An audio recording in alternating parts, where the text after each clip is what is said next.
Assalamualaikum warahmatullahi wabarakatuh. Perkenalkan, nama saya Asika Sofia.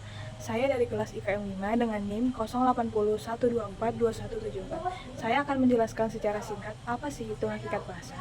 Hakikat bahasa adalah sistem lambang bunyi yang digunakan oleh manusia untuk berkomunikasi, bekerja sama, dan mengidentifikasi diri. Bahasa merupakan alat komunikasi yang digunakan oleh manusia, baik secara lisan ataupun tulisan. Di Indonesia, bahasa merupakan lambang persatuan negara Indonesia. Karena bahasa adalah menyatukan semua beragam bahasa yang ada di Indonesia. Di Indonesia memiliki banyak sekali bahasa seperti bahasa Batak, bahasa Jawa, bahasa Sunda, dan semua bahasa-bahasa itu disatukan oleh bahasa Indonesia. Fungsi bahasa mengacu kepada beberapa sudut pandang.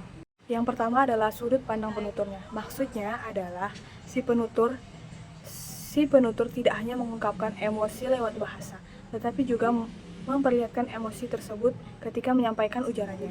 Jadi, lawan bicaranya atau pendengar dapat menduga apakah pembicara sedang berada dalam emosi sedih, marah, ataupun bahagia. Yang kedua adalah sudut pandang pendengar.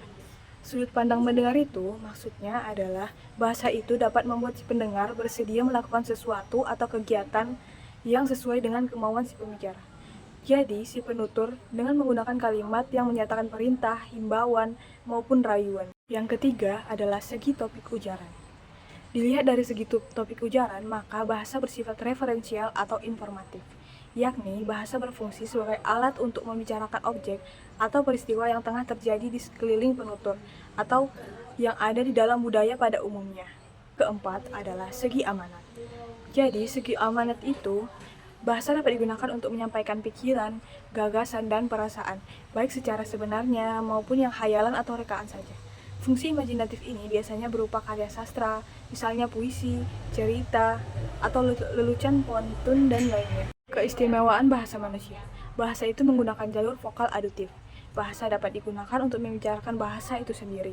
Kebiasaan berbahasa manusia hanya diperoleh melalui proses belajar. Bahasa sebagai alat komunikasi yang dapat dipisahkan menjadi unit-unit satuan tertentu. Sekian penjelasan singkat dari saya tentang apa sih itu hakikat bahasa. Terima kasih. Assalamualaikum warahmatullahi wabarakatuh.